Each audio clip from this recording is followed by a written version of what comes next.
دوسرے روز نور الدین ایتکو اور ککلک نے اپنے متحدہ لشکر کے ساتھ ویٹولڈ کی طرف کوچ کیا۔ برق رفتاری سے آگے بڑھتا ہوا نور الدین اپنے اس متحدہ لشکر کے ساتھ دریائے ڈیمپر سے 50 میل پہلے اس جگہ آ پہنچا جہاں کوہستانوں سے گری ہوئی ایک وسیع و عریض وادی کے اندر ویٹولڈ اپنے لشکر کے ساتھ خیمہ زن تھا، اور ویٹولڈ کے لشکر کے عین سامنے نور الدین نے بھی اپنے لشکر کے ساتھ خیمہ زن ہوا تھا۔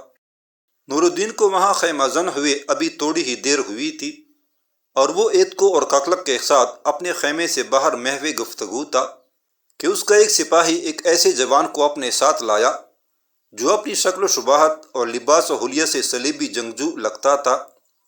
قریب آ کر اس لشکری نے نور الدین کو مخاطب کر کے کہا، اے امیر، دشمن کے سپہ سالار ویٹولڈ کی طرف سے یہ صلیبی جوان آپ کے لیے کوئی پیغام لایا ہے۔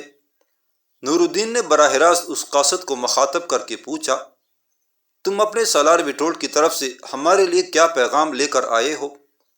قاصد چند قدم آگے بڑھ کر نور الدین کے قریب ہوا اور بولا، ہمارے سالار ویٹولڈ نے مجھے اس خاطر اس طرف روانہ کیا ہے کہ میں آپ لوگوں سے جانوں کہ کیا جنگ کی ابتدا کرنے سے پہلے آپ لوگ باہمی گفتگو پر آمادہ ہیں۔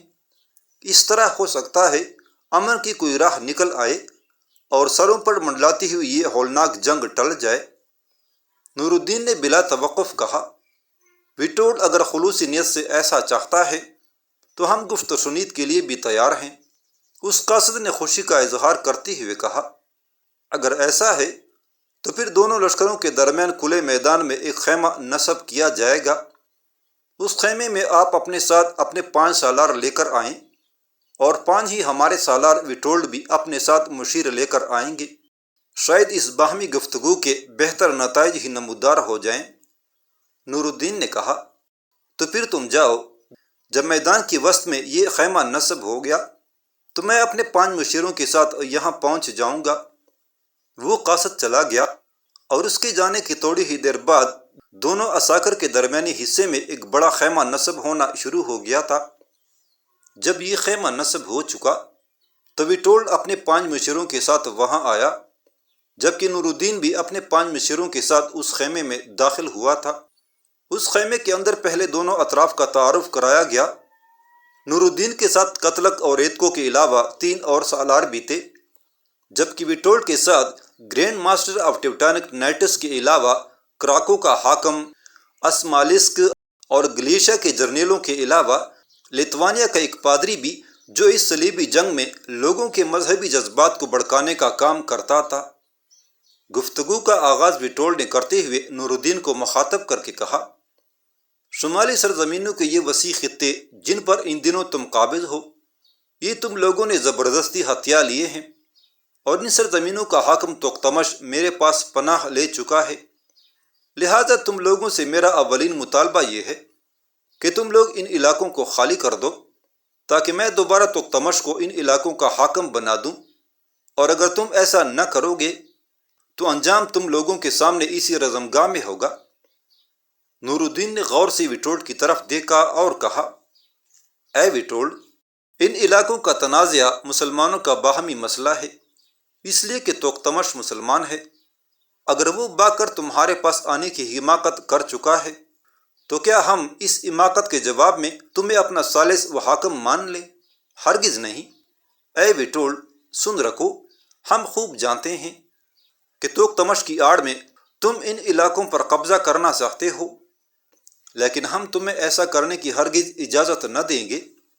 اور اے ویٹولڈ، آگاہ رہو کہ ہم اس امر سے بھی باخبر ہیں کہ تم ہمیشہ مسلمانوں کو باہم لڑا کر فوائد حاصل کرنے والے لوگ ہو، لیکن یہاں اس میدان میں تمہیں فوائد کم اور نقصانات زیادہ دیکھنے کو ملیں گے۔ اے ویٹولڈ، میری یہ بات اپنے پلے باندھ کر رکھنا کہ ہم جہاں اپنوں کے لیے نئے عہد کی بشارت، مذرت اظہار اور آندھیوں میں جلنے والے چراغ ہیں، وہاں ہم اپنے اور اپنے دین کے دشمنوں کے لیے سوکھی خشک خار، غروب شام، زوال شب اور ظلم و جبر کی پیاس بھی ہیں۔ اے ویٹولڈ، ہم جس رزمگاہ میں داخل ہوتے ہیں اسے اپنے دشمنوں کے لیے چیونٹیوں سے گرے ہوئے ویرانی جیسا بنا کر رکھ دیتے ہیں۔ اے ویٹولڈ، آدمی بے ثبات ہے اور یہ زندگی ایک رات کی مانند ہے، جانے کب گزر جائے۔ لہٰذا یہ جنگ اگر ٹل سکتی ہے تو ٹال دو، پر ہم سے ایسی کوئی توقع نہ رکھنا کہ ہم تمہارے سامنے دب جائیں گے یا ان سرزمینوں کو تمہارے حوالے کر دیں گے۔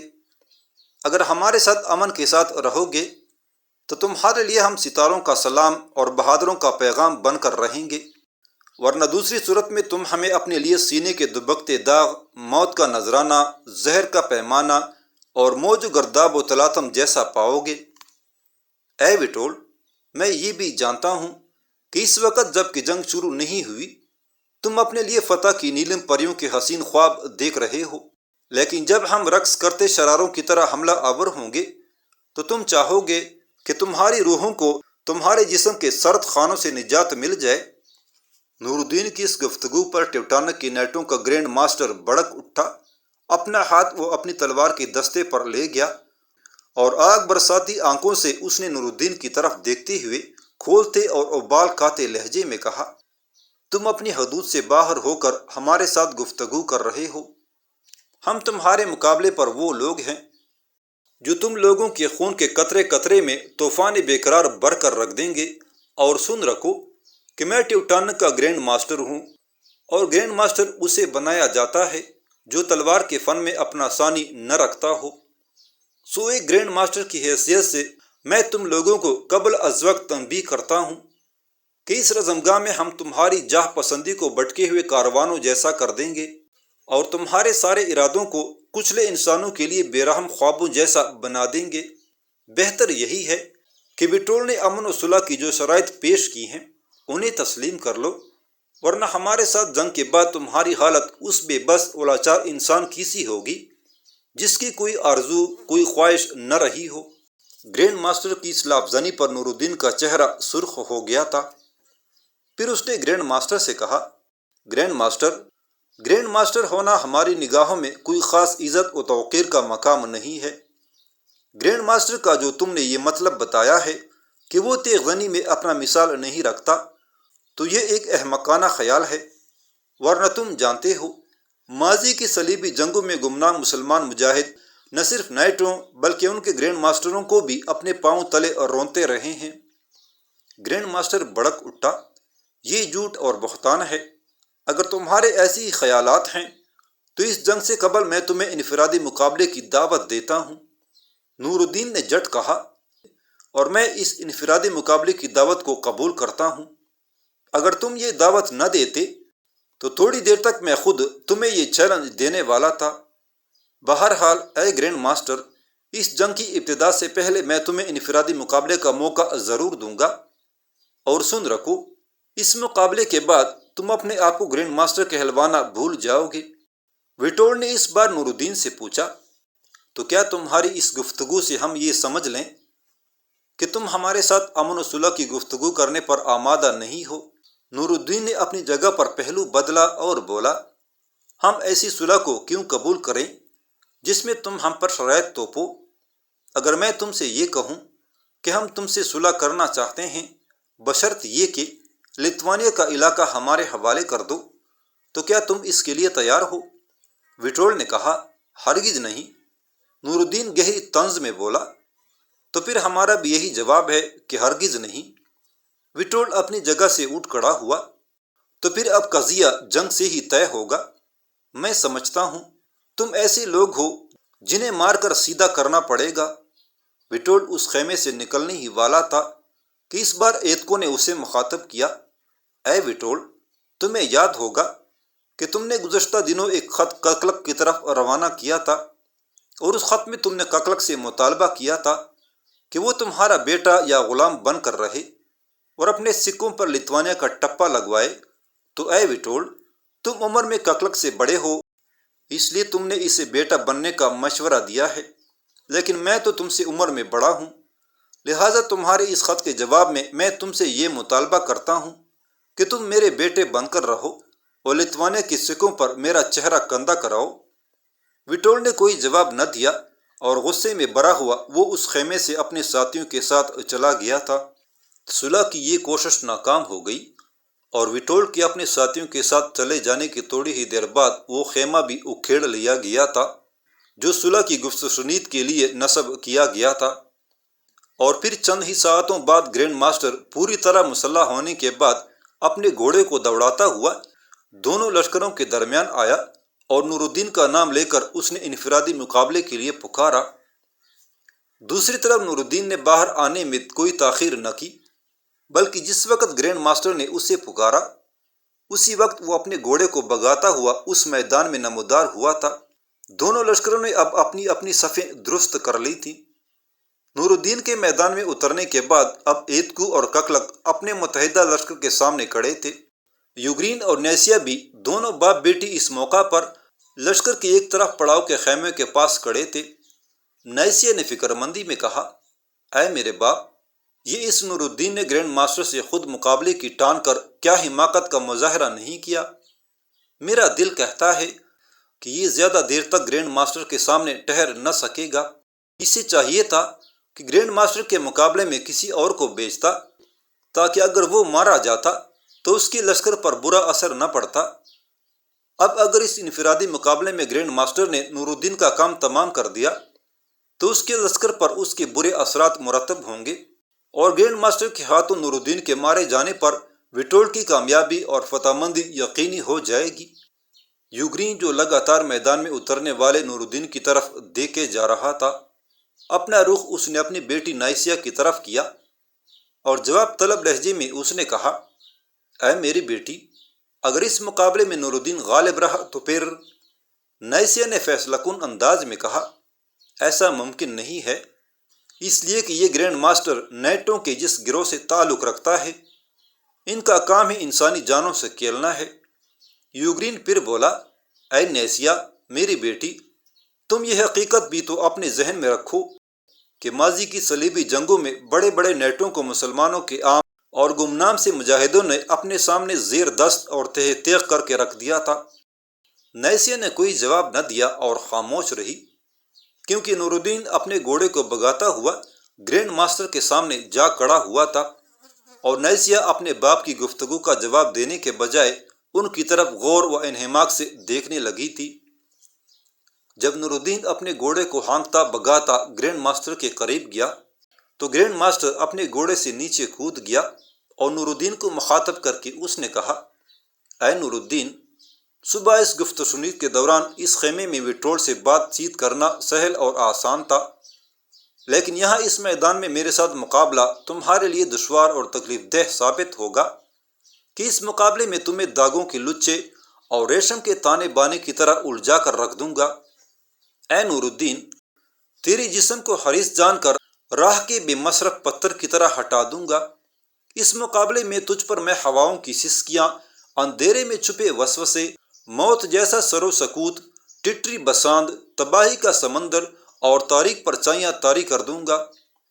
نور الدین بھی اپنے گھوڑے سے کود گیا اور اپنی تلوار ڈال سنبھالتے ہوئے اس نے کہا، اے گرینڈ ماسٹر، اپنی زندگی میں تیرے جیسے کوچہ گر میں نے کافی دیکھے ہیں۔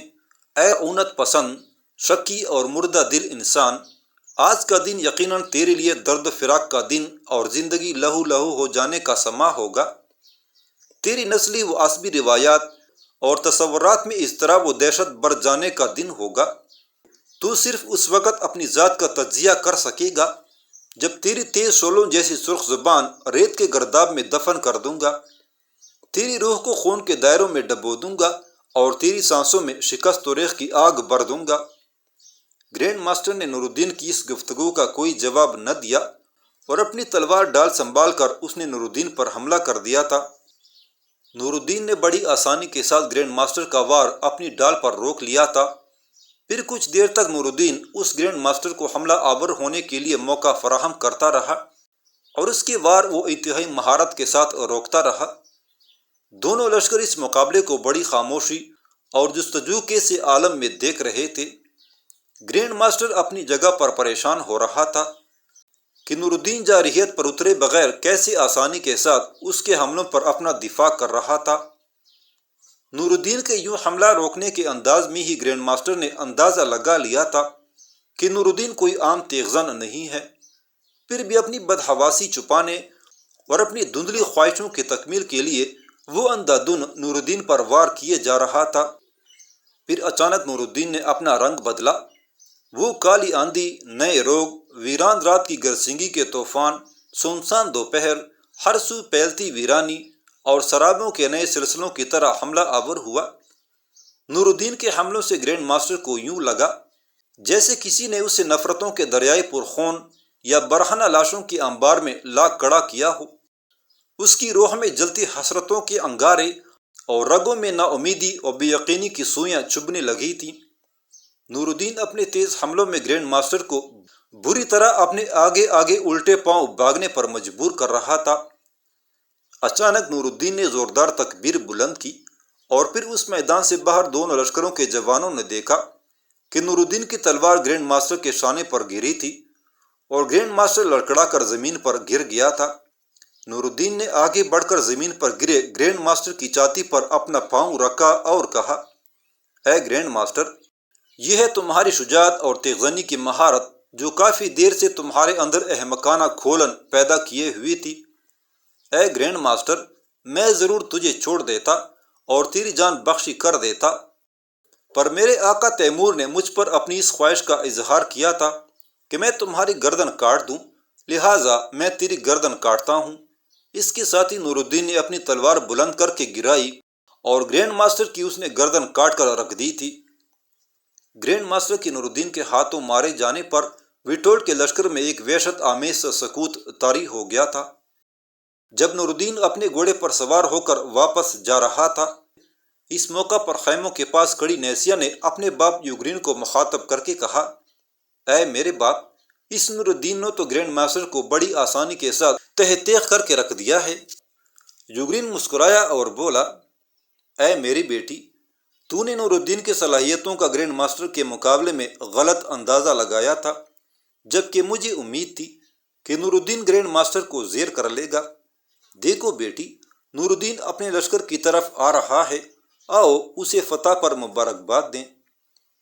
نور الدین اس جگہ آ رکا جہاں ککلک اور ایتکو کھڑے تھے۔ ایتکو اور ککلک پہلے نور الدین کو گلے لگا کر ملے، پھر اس فتح پر مبارکباد دی۔ اتنی دیر تک یوگرین بھی قریب آیا اور نور الدین سے گلے ملتے ہوئے اس نے مبارکباد دی۔ پھر حسین نیسیا نور الدین کے سامنے آئی اور اپنی رس، مٹاس اور شہد گولتی آواز میں اس نے کہا، اے امیر، گرینڈ ماسٹر جیسے تیغزن کو زیر کرنے پر میں آپ کو مبارکباد دیتی ہوں۔ نور الدین نے نیسیا کو کوئی جواب نہ دیا اور انتہائی سنجیدہ انداز میں اس کی گردن جھک گئی تھی۔ نیسیا کو قطع نور الدین سے ایسے رویے کی امید نہ تھی۔ نور الدین کے جواب نہ دینے نے اسے مایوس کر دیا تھا اور وہ نا امید سی ہو کر پیچھے ہٹ کر کھڑی ہو گئی تھی۔ دشمن چونکہ اپنی صفیں درست کرنے لگے تھے، لہذا یوگرین اور نیسیا لشکر کے پیچھے پڑاؤ کی طرف چلے گئے تھے۔ تھوڑی ہی دیر بعد دشمن کے لشکر میں طبل جنگ بجنے لگے تھے اور پھر ویٹولڈ کا لشکر حملہ آور ہونے کے لیے آگے بڑھا تھا۔ اس موقع پر ایتکو اور ککلک نے رازداری کے ساتھ ان سے سرگوشی کرتے ہوئے انہیں سمجھایا، پھر وہ اپنے لشکر کے ساتھ جا کھڑا ہوا تھا۔ ویٹولڈ کا لشکر ایک خاص دھن میں طبل جنگ بجاتا ہوا جب کافی آگے بڑھ آیا تو نور الدین نے اس موقع پر اپنی تلوار فضا میں بلند کی۔ بس اس تلوار کا فضا میں بلند ہونا تھا کہ نور الدین، ایتکو اور ککلک کے لشکر کی طرف سے صلیبی لشکر پر ایسی تیز اور ہولناک تیروں کی بارش کی گئی اور اس طوفانی تیر اندازی سے ویٹولڈ کے لشکر کی اگلی کئی صفیں ادھڑ کر رہ گئی تھیں۔ ویٹولڈ اور اس کے جرنیل تیر اندازی کے باعث جو لشکری مارے گئے تھے، ان کی جگہ اور لا کر اگلی صفیں دوبارہ منظم کرنے کا ارادہ کر ہی رہے تھے کہ نور الدین نے اپنے متحدہ لشکر کو عام حملے کا حکم دے دیا تھا۔ اب سامنے کی طرف سے نور الدین، بائیں طرف سے ایتکو اور دائیں جانب سے ککلک حملہ آور ہوا تھا۔ سامنے کی طرف سے نور الدین نے ایسے زور کا حملہ کیا جیسے کسی نادیدہ سمادی بلا یا تیرگی کے کسی محرم زار نے حملہ آور ہو کر ایک طوفان برپا کر دیا ہو۔ بائیں طرف سے ایتکو نے بڑی بے باکی کے ساتھ حملہ آور ہو کر صلیبیوں پر چھانا شروع کر دیا تھا۔ ککلک کا حملہ بھی قابل دید تھا۔ وہ تکبیریں بلند کرتا ہوا اس انداز میں حملہ آور ہوا تھا جیسے سوکھے پتوں سے کھیلتی اور شور کرتی طوفانی ہوائیں کسی کو روح کی چیخوں اور دل کی جلن میں مبتلا کر کے رکھ گئی ہوں۔ ویٹولڈ نے اپنے لشکر کو سنبھالا، لیکن اتنی دیر تک نور الدین، ایتکو اور ککلک نے اس کے لشکر کے ایک بڑے حصے کی حالت بے سہارا امیدوں، تانے دل کی کھولن، خواہشوں کی راگ، اشک کی ندامت، چپ سلگتی افق اور ظلمت غم جیسی کر کے رکھ دی تھی۔ اب جس طرف سے بھی نور الدین ایتکو اور ککلک حملہ آور ہو رہے تھے، وٹوٹ کے لشکر کی صفوں کی کیفیت اس بوسیدہ فصل جیسی ہوتی چلی گئی تھی جسے جگہ جگہ سے توڑ کر اس میں شگاف کر دیے گئے ہوں۔ یورپ والوں کا تین اطراف سے قتل عام شروع ہو گیا تھا۔ زیادہ دیر تک نور الدین ایتکو اور ککلک کے حملوں کا دباؤ برداشت نہ کر سکے۔ پہلے وٹوٹ کے لشکر میں بدنظمی کے آثار نمودار ہوئے، پھر اگلی صفیں درہم برہم ہو کر ادھر ادھر منتشر ہونے لگی۔ یہ حالت دیکھتے ہوئے وٹول نے خود اپنے لشکر کو بھاگ جانے کا حکم دے دیا تھا۔ اب بھاگنے میں وٹول اور اس کے جرنیل سب سے آگے تھے اور ان کے لشکری ان کے پیچھے تھے۔ نور الدین ایتکو اور ککلک نے وٹول کا تعاقب کیا اور یہ تعاقب وٹول کے علاقوں کے پولینڈ کی سرحدوں تک جاری رہا۔ اس طویل تعاقب کے دوران اسمالیسک اور گلیشیا کے بڑے بڑے جرنیل اور نواب مارے گئے۔ وٹول کا 2/3 لشکر تہہ تیغ کر دیا گیا اور پولینڈ تک اس کی مملکت کو روند کر رکھ دیا گیا۔